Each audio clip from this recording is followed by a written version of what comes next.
Ustaz Idris Ahmad, dia ada kenyataan.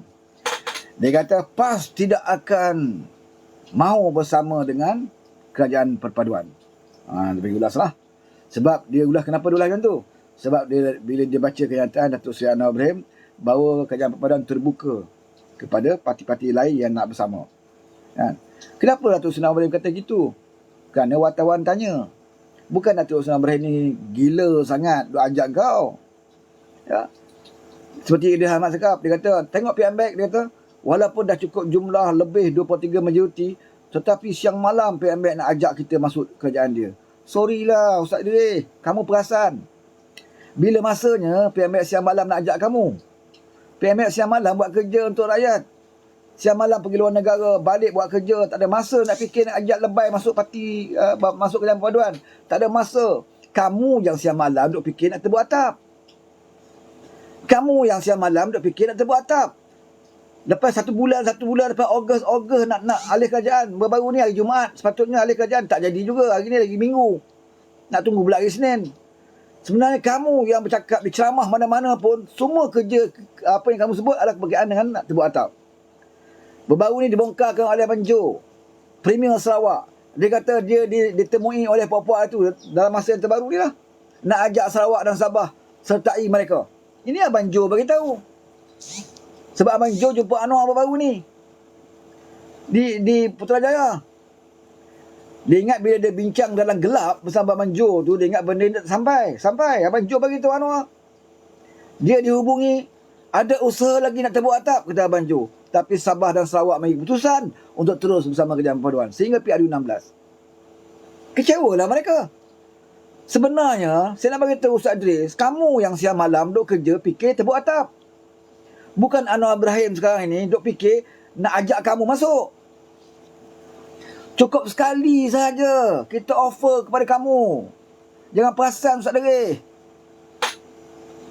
Anwar menyatakan dia bersedia menerima mana-mana parti untuk bersama kerajaan perpaduan apabila wartawan tanya. Dia sebagai orang yang berjiwa besar, takkan dia nak sombong macam Din Cirit. Din Cirit sombong, saudara. Anwar Ibrahim bila wartawan tanya, dia sebagai pemimpin, walaupun dia tahu dia majoriti dah lebih 23. Walaupun kerajaan yang dia ada cukup kukuh, tetapi dia berjiwa besar, dia kata, tak ada masalah. Saya bersedia terima parti mana pun untuk bersama kerajaan perpaduan. Ini jiwa besar Anwar Ibrahim. Bukan dia bila cakap macam tu, maksudnya Anwar Ibrahim bersungguh-sungguh nak ajak kamu.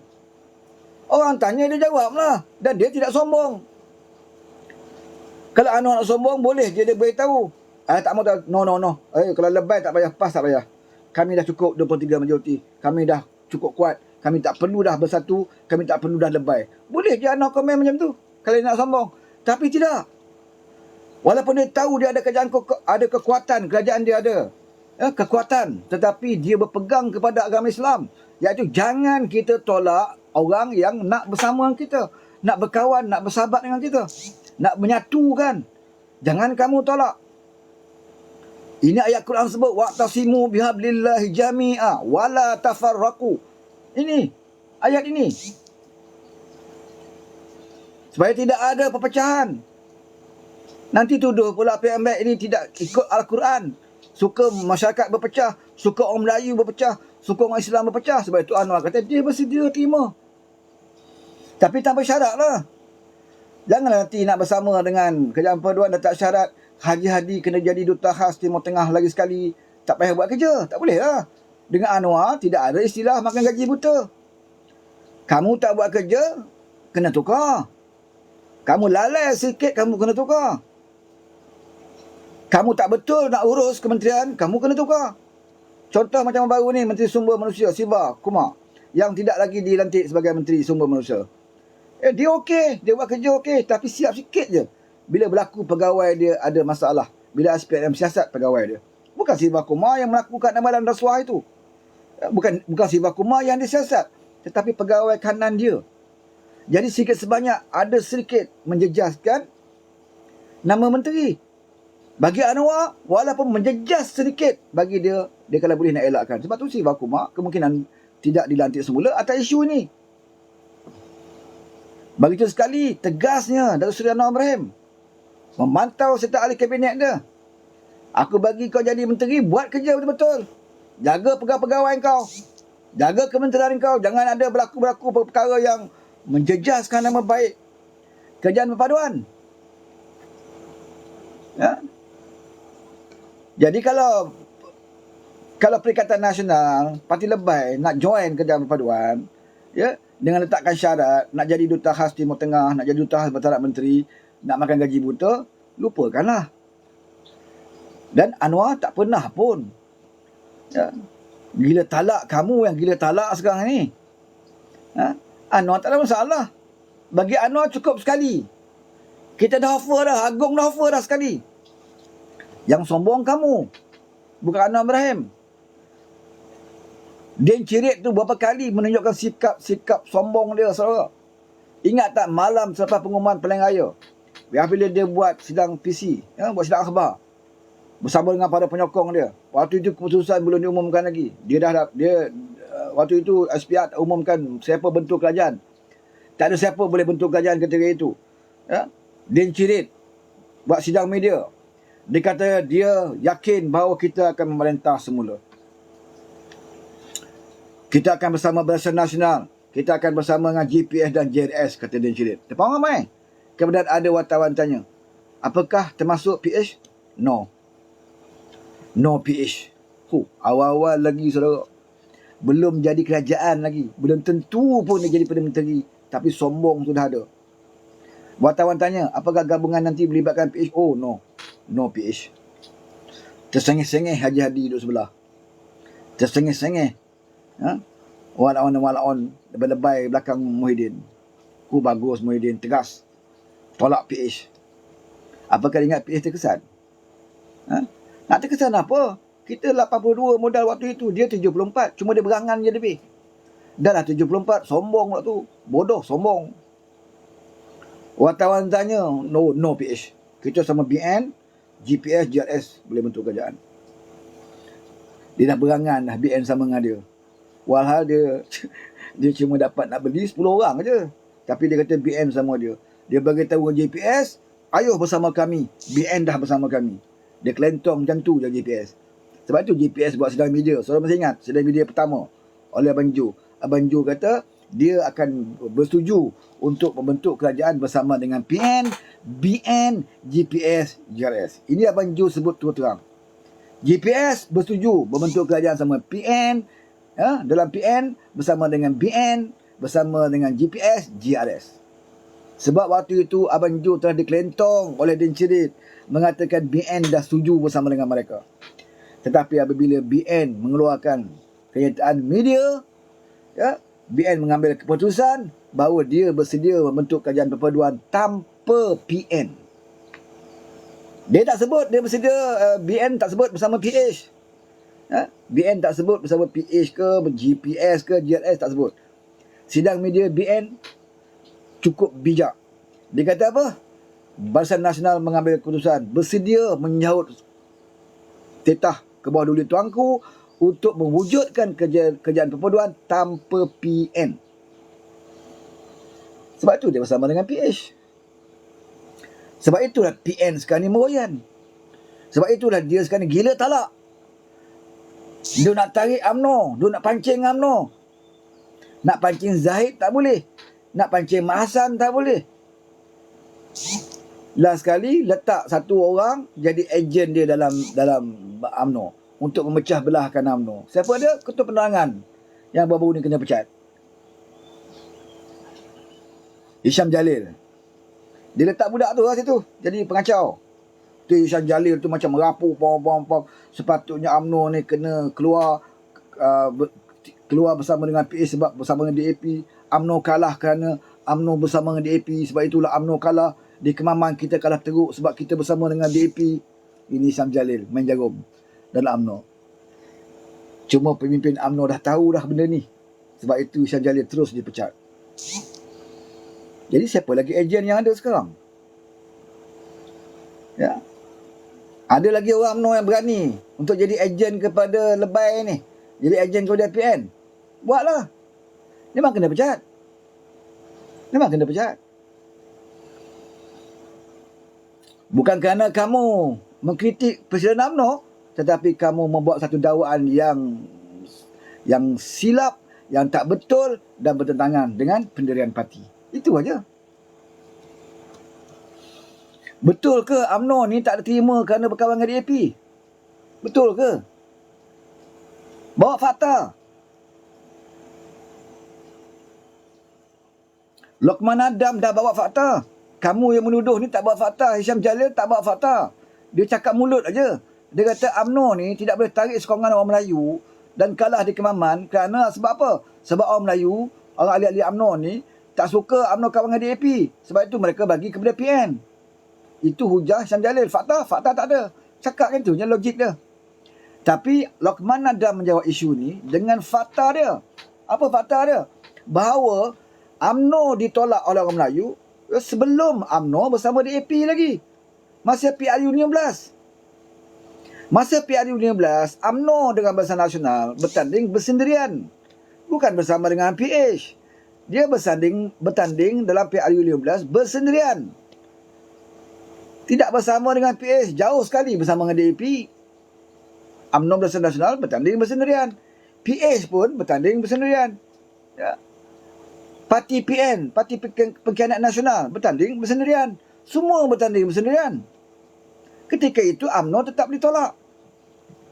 Kursi UMNO merosot. Apakah kerana itu hujah mengatakan merosot kerana berkawan dengan DAP? Ketika itu tak kawan dengan DAP pun lagi. Dah merosot dah. Sebab ada pemimpin UMNO yang sabotaj waktu pilihan raya. Itu di antara faktor mengapa undi UMNO merosot. Apa bukti dia? Tengok ucapan KJ. Dia bertanding atas tiket UMNO Barisan Nasional. Tapi dalam ucapan ceramah-ceramah dia apa? Dia hentam Barisan Nasional. Dia hentam UMNO. Padahal dia bertanding atas watika UMNO yang disign oleh Presiden UMNO. Tapi dalam kempen dia hentam UMNO.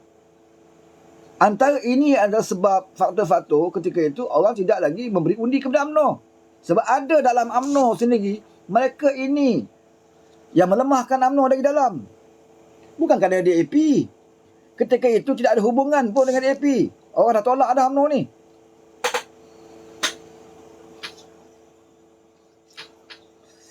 Dan selepas bersama dengan Kejayaan Perpaduan, ya, apabila UMNO Barisan Nasional bersama Kejayaan Perpaduan, apakah semua pilihan raya dia kalah? Tak ada. Kemaman aja kalah. Kemaman aja kalah. Itu pun tempat dia memang dia menang pun sebelum ini. Ya. Tempat kursi DUN dia sapu habis. Kalau UMNO menang di Kemaman, itu keajaiban. Itu bonus bagi kita. Kalah status quo. Ya, memang kursi dia pun tak menambah apa pun. Mengekalkan satu suara di parlimen saja. Ha? Dan UMNO tak rugi apa. Memang bukan kursi dia pun. Tapi dalam pilihan raya membuktikan bahawa UMNO masih relevan dan orang Melayu masih mengharap kepada UMNO. Pilihan raya di Pulai, pilihan raya di Sipang Jeram dan juga di Pelangai. Apakah UMNO teruk sangat? Tidak, saudara. Apakah merosot? Ya, ada kemerosotan. Bukan UMNO saja, keadilan pun ada kemerosotan. Bukan UMNO saja.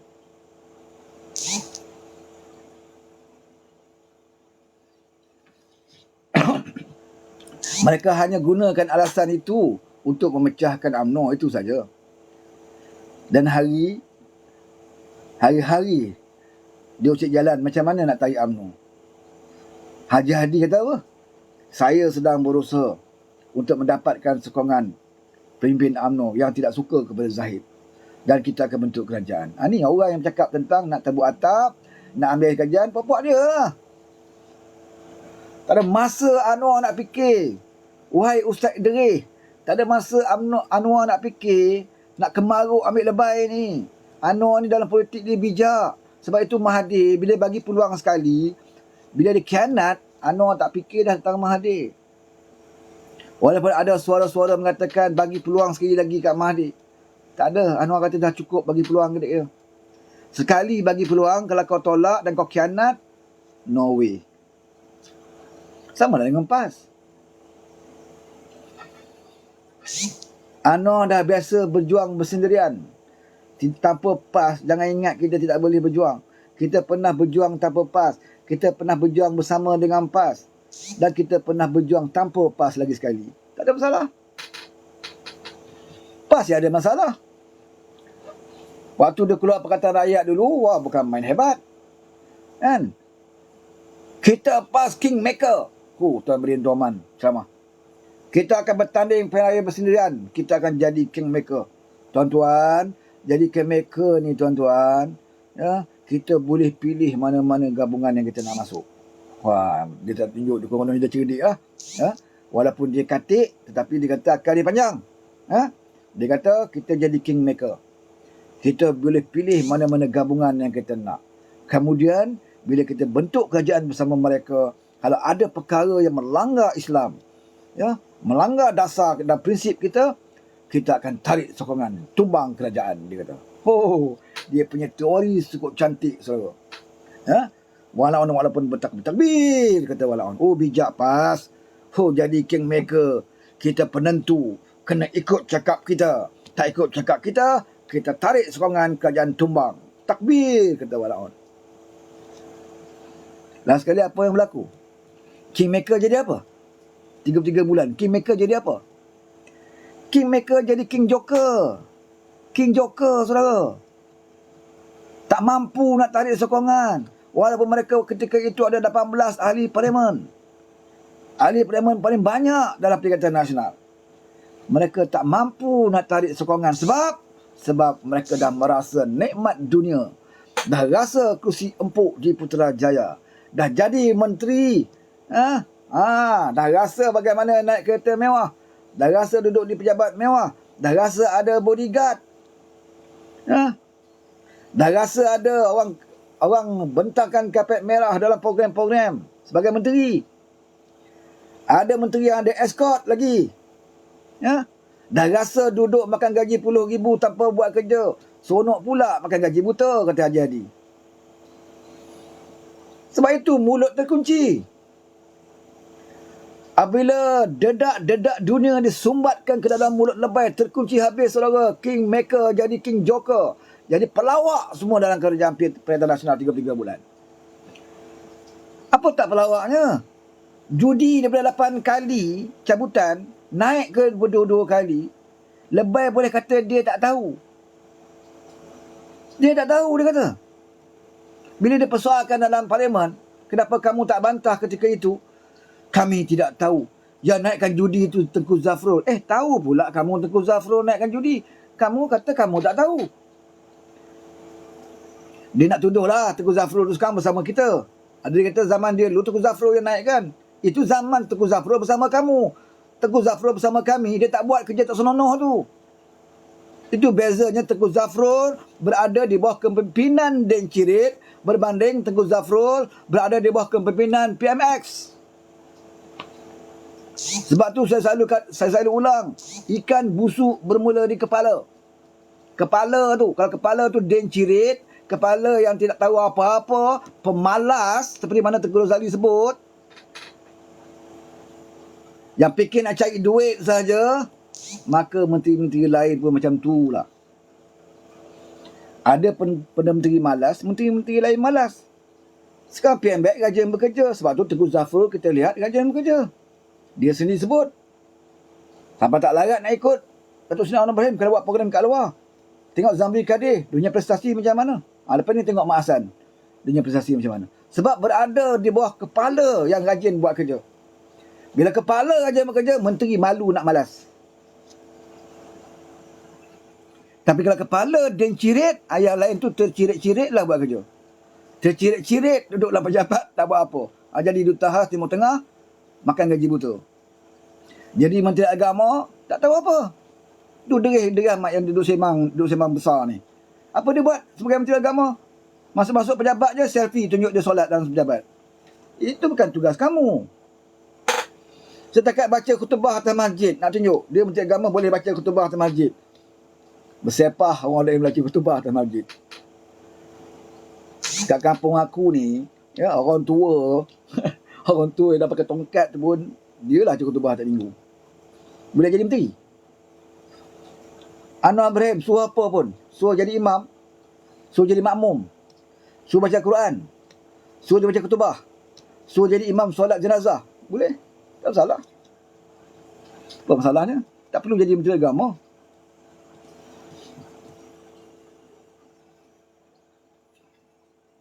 Tapi walaupun dia bukan orang ulama, bukan ustaz Anwar Ibrahim ni, tapi roh Islam dia ada dan dibawa dalam pentadbiran dia. Kalau zaman Ustaz Derih dulu jadi menteri agama, tak boleh nak bawa menerapkan nilai-nilai Islam di sekolah, Anwar buat. Zaman dulu pun dia dah buat dah kan. Selalu yang saya sebut tentang siapa yang perkenalkan pemakaian tutup aurat dan sebagainya, itu Anwar Ibrahim waktu Menteri Pendidikan.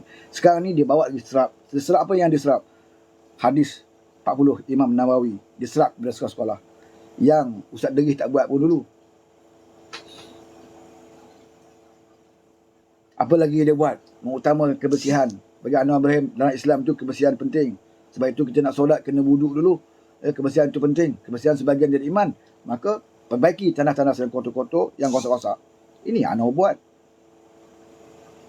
Sekolah tadika kemas sekarang ni dia upgrade lagi supaya budak tadika belajar menghafaz, nak jadikan melahirkan budak tadika yang hafaz cilik. Orang dipanggil cilik Al-Quran. Orang budak kecil yang boleh menghafal ayat-ayat pendek-pendek Al-Quran akan diperkenalkan di sekolah tadika di bawah kemas. Ini kan yang pada orang buat. Cuba tunjuk apa yang Derih buat. Selain dia baca kutubah atas masjid, apa dasar yang dia perkenalkan? Tak ada terus. RU 355 pun dah ke mana? Ke laut. Sekarang dia minta kita buat. Waktu dia di kuasa tak boleh buat. Bila tanya Haji Hadi, kenapa tak buat? Kerengga banyak. Senang kan jawab. Jawapan seorang ulama. Kenapa kamu tak buat pelaksanaan Islam? Ya. RU 355 dan sebagainya. Hudud saya cerita lah. Hudud dah lama dah dicampak kelongkang. RU 355 kenapa kamu tak buat? Kerengga banyak, kata Haji Hadi. Jawapan seorang ulama.